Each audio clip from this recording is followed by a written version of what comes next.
पाव हाइबदुबु करी हाइनी ब्रेकिंग अपडेट निको ईरान की मथकता इजराइल की तरफ तक अमुक मेजर स्ट्राइक मेजर याम साथीब स्ट्राइक अखोई न्यूक्लियर साइट मिलिट्री साइट हाइब तार मफम तरुक्तनी टारगेट नबु चामगी मथक्तनी मखोइन हारिसे टारगेट चामगी मथक्ता हाइब तार तब्रेज हारिसे मखोइगी सिसु नतान्स माद्रेदी अराक इस्फहान केरमेंसा तेहरान असिमखैसी लोइना मखोइगी यामना सेंसिटिव ओइबा यामना कैनोम ओइबा मफमनिको ईरान की न्यूक्लियर अखोइगी यूरेनियम इनरिचमेंट ओइगेरा अमा ओइगेरा सिगी मफमसिदनी लोइना ईरान की होनरिसे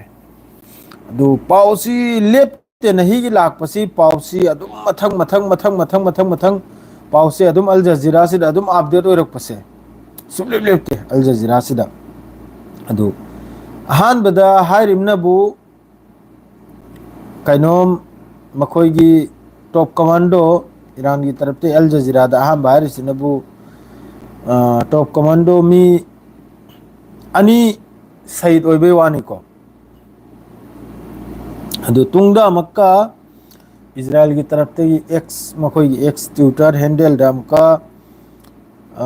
फोंदोरेसिनबु मखोई चाउरबा कमांडो टॉप कमांडो मी अहुम लेतबगी वानी हाइरेइसे अमका तुंगसिदा सिलोइना अल जजीरा की तरफ तगी अखोई पाउ मखैसी लाइमनी ईरान दा होजिकी कनम तौबसे असिदा मी अपुलबना सोइसिनबु मखोइना हरसी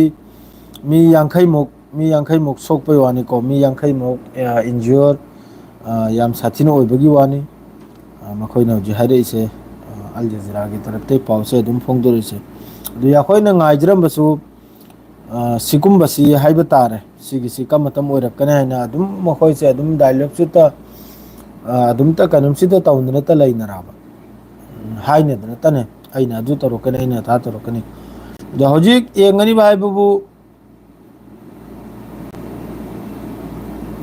नेतन्याहू ने हरसी मिलिट्री ऑपरेशन सी कंटिन्यू ओइनी सिनी ईरान की मथकता कंटिन्यू ओइनी सिनी अदु अमेरिका नसु सिदा कंथोकपो म यावरकले अमेरिका ने करीमोंग कंथोर द सिगी अटैक सिदा मखोई यावदे सिने डोनाल्ड ट्रम्प की तरफ तेहर से मखोई सिदा करीमते इन्वॉल्व लैते सिने लोइन मचिन थिरिमनी मनुंग लोइन सितान रेगा ने मनुंग लोइन सितान रेगा इजराइल ने सी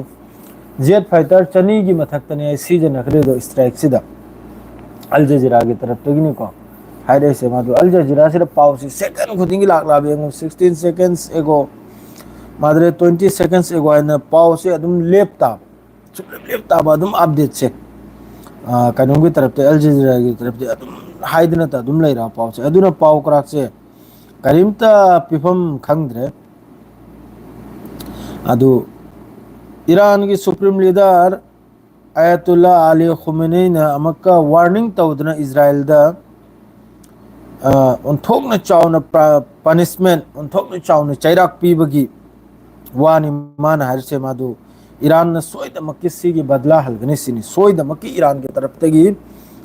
सोइदमक्की मतिक चाबा माबु अल जजीरा की तरफ तैसी मखोई ईरान की प्रेस टीवी दगी लौथोरक पाउनी को मादुना अल जजीरा नम को पोस्ट तौर इमनाबा मतिक चाबा सजा पीनी सिनी मतिक चाबा चैराक पीनी सिनी अदुगो लोइने नमका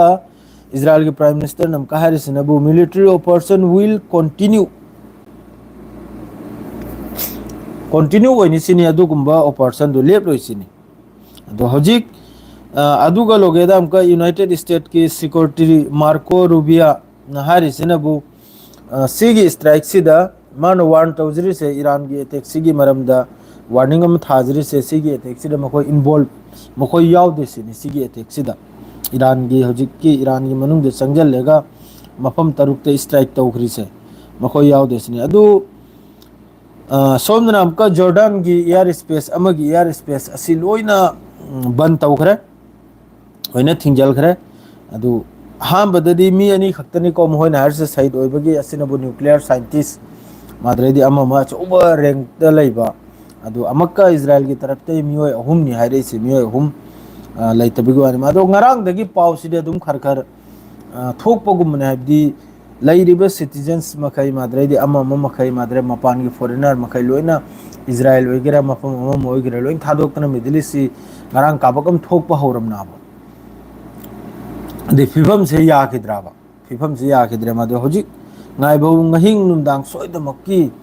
ꯍꯔꯥꯎꯕ ꯄꯥꯎ ꯑꯃ ꯅꯠꯇ꯭ꯔꯒꯁꯦ ꯁꯥꯕꯗꯤ ꯅꯍꯤꯡ ꯅꯨꯡꯗꯥꯡꯁꯦ ꯁꯣꯏꯗꯅꯃꯛꯀꯤ ꯇꯥꯔꯅꯤ ꯅꯥꯜꯂꯛ ꯃꯇꯨꯡꯗ ꯑꯗꯨ ꯃꯌꯥꯝ ꯉꯥꯏꯁꯤ ꯑꯗꯨ ꯈꯛꯇꯅꯤ ꯑꯞꯗꯦꯠꯁꯦ ꯑꯩ ꯄꯤꯖꯔꯝꯕꯅꯤ ꯑꯗꯨ ꯇꯟꯖꯥꯁꯤ ꯆꯥꯗꯗꯅ ꯅꯦꯠꯁꯨ ꯕꯟ ꯇꯧꯁꯤꯜꯂꯕꯅꯤꯅ ꯀꯔꯤꯝꯇ ꯎꯄꯥꯏ ꯂꯩꯇ꯭ꯔꯦ ꯄꯥꯎ ꯐꯥꯎꯅꯕ ꯑꯗꯨꯒꯤ ꯃꯊꯛꯇ ꯏꯌꯥꯔ ꯏꯟꯗꯤꯌꯥꯒꯤ ꯐ꯭ꯂꯥꯏꯠ ꯑꯃ ꯀ꯭ꯔꯦꯁ ꯑꯣꯏꯕꯗꯨꯗ ꯏꯆꯟꯅꯨꯄꯤ ꯃꯅꯤꯄꯨꯔ ꯑꯩꯈꯣꯏꯔꯣꯝꯒꯤ ꯏꯆꯟꯅꯨꯄꯤ ꯑꯅꯤ ꯑꯃꯁꯨ ꯌꯥꯎꯈꯤꯕꯗꯣ ꯑꯗꯨ ꯑꯩꯅ ꯉꯔꯥꯡꯁꯨ ꯑꯞꯗꯦꯠ ꯇꯧꯈ꯭ꯔꯕꯅꯤ ꯐꯦꯁꯕꯨꯛꯇ ꯌꯥꯝ ꯁꯥꯊꯤꯅ ꯅꯨꯡꯉꯥꯏꯇꯦ ꯊꯃꯣꯏ ꯁꯣꯛꯈ꯭ꯔꯕ ꯍꯥꯏꯗꯨ ꯑꯗꯨꯗ ꯍꯦꯟꯅ ꯌꯥꯎꯈ꯭ꯔꯤꯕ ꯃꯤ ꯃꯈꯩꯗꯨꯗ ꯃꯤ ꯑꯃꯔ ꯑꯅꯤꯔ ꯀꯩꯅꯣ ꯑꯗꯨ ꯈꯛꯇ ꯍꯤꯡꯕꯒꯤ ꯋꯥꯅꯤ ꯑꯇꯩꯗꯤ ꯂꯣꯏꯅ ꯃꯥꯏꯀꯩ ꯑꯃ ꯇꯝꯅ ꯃꯄꯨꯒꯤ ꯇꯝꯄꯥꯛꯇ ꯌꯧꯈ꯭ꯔꯦ ꯑꯇꯩ ꯃꯈꯩꯗꯤ ꯑꯗꯨ ꯈꯛꯇꯅꯤ ꯋꯥꯏꯕꯨ